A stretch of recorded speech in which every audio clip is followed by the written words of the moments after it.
antes del colapso. El fin nunca fue el final. Odín no era el dios sabio que crees. Cuando pensamos en Odín, imaginamos una figura solemne, un anciano de barba blanca, un dios silencioso que observa desde lo alto de Asgard, el padre de todos, el sabio absoluto. Pero esa imagen es una simplificación moderna. El Odín de las fuentes antiguas no es un maestro pacífico, no es un guía espiritual, no es una figura de serenidad. Es inquieto, es estratégico, es ambiguo y, sobre todo, vive bajo la sombra de un conocimiento que ningún otro dios posee con tanta claridad. Odín sabe que el mundo terminará. Ese es el punto de partida. En la cosmovisión nórdica, el universo no es eterno. No está diseñado para durar indefinidamente. Está estructurado en ciclos. Nace, crece, se descompone y finalmente se destruye para dar paso a algo nuevo. El Ragnarok no es una posibilidad lejana, es una certeza, y Odín lo sabe. Esta conciencia cambia todo. Para entenderlo hay que volver a las fuentes. Las principales referencias sobre Odín provienen de la Edda poética y la Edda en prosa, recopiladas en Islandia durante la Edad Media. Son textos escritos siglos después de que la mitología nórdica fuera transmitida oralmente, pero conservan una estructura conceptual coherente. En esos relatos, Odín no aparece como un dios cómodo. No es un rey satisfecho con su trono. Es un buscador constante. Viaja disfrazado entre los humanos, cambia de forma, interroga, espía, aprende, nunca se detiene. Su nombre mismo está asociado a la idea de furor, inspiración y éxtasis. No es el dios de la estabilidad, es el dios del movimiento mental, del trance, de la ruptura de límites. La primera gran escena que revela su carácter es el sacrificio del ojo. El pozo de Mimir se encuentra en las raíces de Yggdrasil, el árbol cósmico que sostiene los 9 mundos. En ese pozo reside la sabiduría primordial. No es información superficial, es conocimiento profundo sobre la estructura del cosmos. Para beber de esa fuente, Odín debe pagar un precio. No ofrece oro, no ofrece promesas, ofrece su propio ojo. El sacrificio es literal. Se arranca una parte de sí mismo. Aquí el mito introduce una idea esencial. La sabiduría no es gratuita, no es ornamental, exige pérdida. El ojo representa percepción. Renunciar a él simboliza abandonar la visión superficial para acceder a una comprensión más profunda. Odín pierde visión física, pero gana visión estructural. Sin embargo, hay algo inquietante en esta escena. Odín ya es el dios supremo, ya posee poder, ya gobierna Asgard. No necesita más autoridad, no necesita reconocimiento. Entonces, ¿por qué sacrificar algo tan esencial? La respuesta no es ambición, es miedo. El conocimiento que busca no es para dominar eternamente, es para prepararse, porque incluso el dios principal sabe que caerá. El Ragnarok no es una profecía vaga, es una secuencia detallada. El lobo Fenrir romperá sus cadenas. La serpiente Jormungandr emergerá del mar. Los cielos se oscurecerán. El mundo será consumido por el fuego. Y Odín morirá devorado por Fenrir. Sabe su destino. Y aún así, continúa acumulando conocimiento. Este es el rasgo más trágico de su figura. No busca sabiduría para evitar la muerte. La busca para comprenderla. Después del sacrificio del ojo, su obsesión no disminuye, se intensifica. El episodio más extremo es su autosacrificio en Yggdrasil. Odín se cuelga del árbol cósmico durante 9 noches. Se hiere con su lanza. Permanece suspendido entre la vida y la muerte, sin alimento, sin agua, sin intervención externa. El texto dice que se sacrifica a sí mismo. Ese detalle es crucial. No es un sacrificio impuesto por otro dios. No es una prueba externa. es una decisión consciente. Odín se ofrece como víctima y como sacerdote al mismo tiempo. Durante ese estado liminal, entre la vida y la muerte, descubre las runas. Las runas no son simples símbolos alfabéticos. En el pensamiento nórdico, representan fuerzas estructurales del universo. Son principios ocultos que permiten intervenir en la realidad. Conocer las runas implica comprender cómo se teje el destino, pero nuevamente, el acceso requiere sufrimiento. Aquí aparece una constante en la mitología nórdica. El conocimiento auténtico está vinculado al dolor. No existe iluminación sin pérdida. Odín no es sabio porque medite en paz. Es sabio porque atraviesa el límite. Ese cruce del límite lo convierte en una figura ambigua. No es un dios moralmente puro. En múltiples relatos, manipula eventos para obtener ventaja. Incita a guerras cuando le conviene. Engaña a gigantes. Disfraza sus intenciones. Su sabiduría no está orientada a la bondad universal. Está orientada a la estrategia. Y aquí emerge otra capa. Odín no gobierna un universo estable.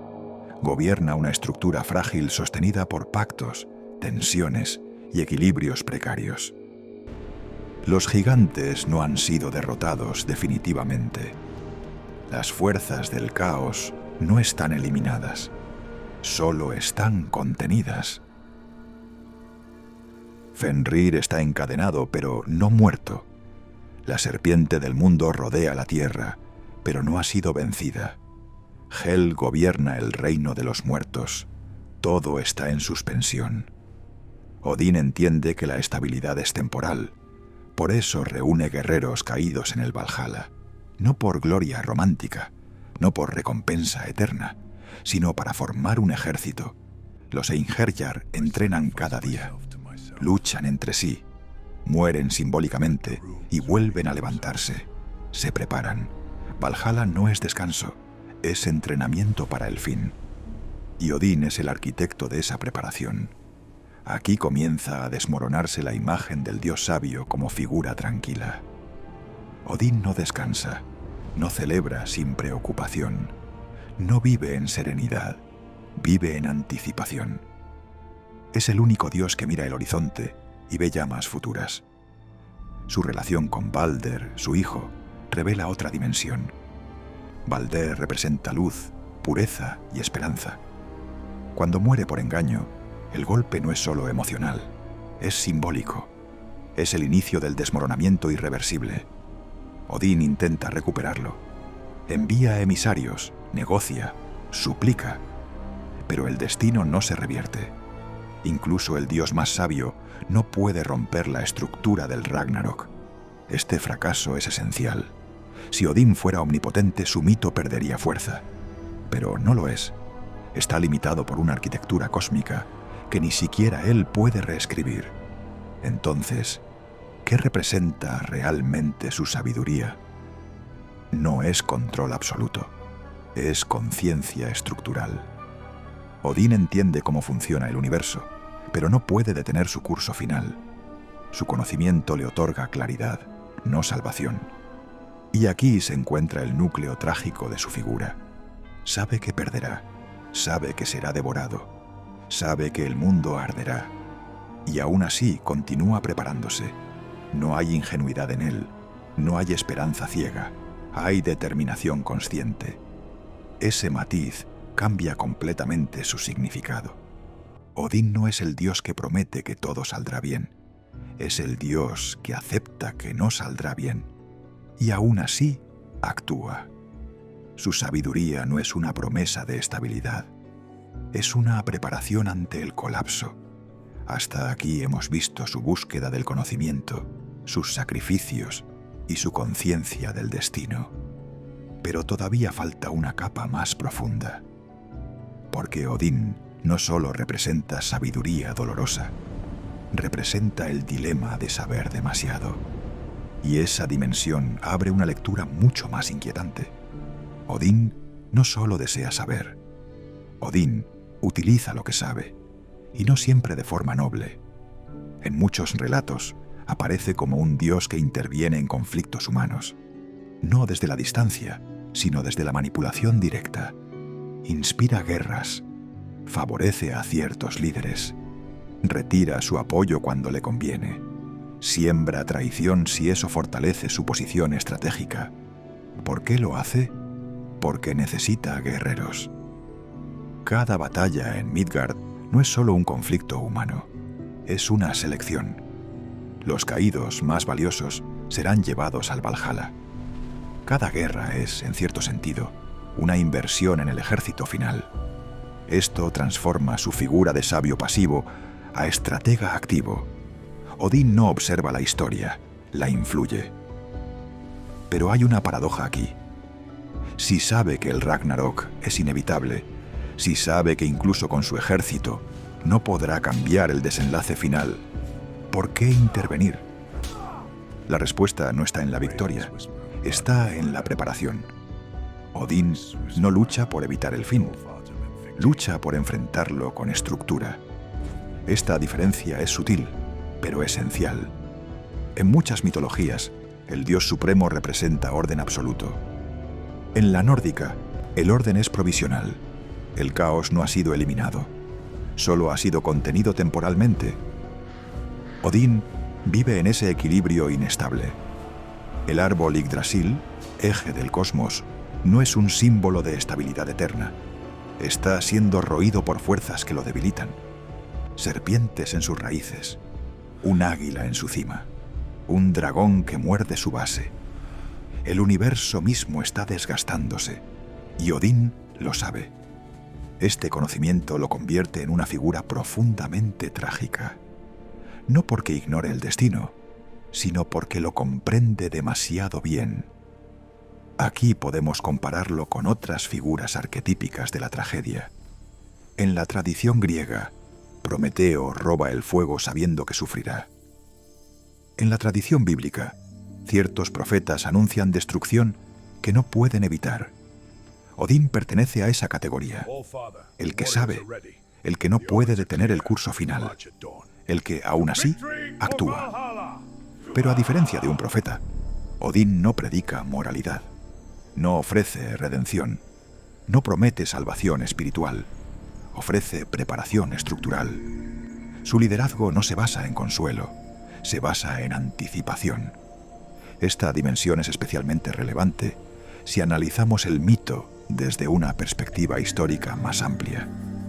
Las sociedades nórdicas vivían en entornos duros, climas extremos, recursos limitados, conflictos constantes. La idea de que todo puede perderse no era una abstracción filosófica, era una experiencia tangible. El mundo podía arder, las cosechas podían fallar, las alianzas podían romperse. En ese contexto, un dios que reconoce la fragilidad del orden tiene más sentido que un dios que promete estabilidad eterna. Odín no simboliza perfección, simboliza adaptación. Sin embargo, hay una capa aún más inquietante. El conocimiento no solo lo fortalece, también lo aísla. Odín carga con información que otros dioses no enfrentan plenamente. Mientras algunos celebran, él planifica. Mientras otros ignoran las señales, él observa patrones. El mito sugiere que el conocimiento profundo separa. Lo vemos en su constante viaje disfrazado. No permanece siempre en Asgard. Se mueve entre mundos, cruza fronteras, interroga gigantes, busca secretos prohibidos. El sabio no está cómodo en la comodidad. Y esto nos lleva a una pregunta central. ¿Es la sabiduría un privilegio o una carga? Odín sacrifica un ojo, se cuelga del árbol, se hiere a sí mismo, renuncia a estabilidad mental, vive anticipando un final que no puede evitar. Su conocimiento no le otorga paz, le otorga lucidez. Esa lucidez tiene un costo psicológico implícito. No es casual que su figura esté asociada también al éxtasis, a la locura inspirada, al trance. En algunas interpretaciones, Odín no es simplemente sabio, Es un dios que bordea la frontera entre razón y ruptura. La inspiración poética, la furia guerrera, el frenesí ritual. Todo eso pertenece a su esfera. La sabiduría no es lineal, es intensa. Si volvemos al episodio de Balder, el hijo luminoso cuya muerte marca el comienzo irreversible del Ragnarok, vemos otro matiz. Odín intenta impedir su muerte, pero falla. Ni siquiera su previsión puede deshacer lo que ya está tejido en el destino. En la mitología nórdica, el destino no es arbitrario, está inscrito en la estructura misma del universo. Las nornas lo tejen en la base de Yggdrasil. Odín conoce el tejido, pero no puede romperlo. Este límite define su grandeza. No es omnipotente, es consciente. Esa distinción lo separa radicalmente de la idea de un dios todopoderoso que controla cada variable. Odín no controla el fin, se prepara para él. Si llevamos esta lectura más allá del mito, encontramos una dimensión casi filosófica. Toda civilización cree, en algún momento, que su estructura es sólida, que sus instituciones son permanentes, que su orden es estable, pero la historia demuestra lo contrario. Imperios caen, sistemas colapsan, creencias se transforman. Odín encarna la figura que reconoce esa fragilidad. No niega el colapso, no lo romantiza, lo integra. Su sabiduría no está orientada a evitar la caída a toda costa. Está orientada a comprender sus mecanismos. Aquí se conecta con el eje conceptual del canal. Antes del colapso, siempre hay señales. Antes de la caída, siempre hay advertencias. Odín es el dios que mira esas señales sin apartar la vista. Su tragedia no es morir, es saber que morirá. Y aún así, organizar. Aún así, reunir. Aún así, entrenar. La escena final del Ragnarok lo muestra marchando hacia Fenrir. No huye, no negocia, no suplica. Enfrenta lo inevitable. Ese gesto redefine completamente su figura. No es el dios de la victoria, es el dios de la responsabilidad frente a lo irreversible. Si volvemos a la pregunta inicial, queda claro que Odín no era simplemente el dios sabio que solemos imaginar. Era más complejo, más ambiguo, más incómodo. Su sabiduría no prometía estabilidad eterna, prometía claridad en medio de la inestabilidad. No ofrecía respuestas tranquilizadoras, ofrecía conciencia. Y tal vez por eso su figura sigue resonando. Porque en cada época hay quienes perciben que la estructura no es tan firme como parece. Hay quienes estudian el pasado buscando patrones. Hay quienes saben que el colapso no es una fantasía distante, sino una posibilidad inherente a cualquier sistema. Odín representa esa conciencia incómoda, no el sabio que consuela, sino el sabio que advierte.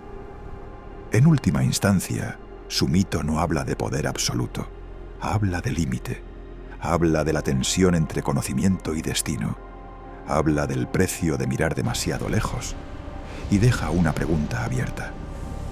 Si supieras que el final es inevitable, ¿buscarías ignorarlo?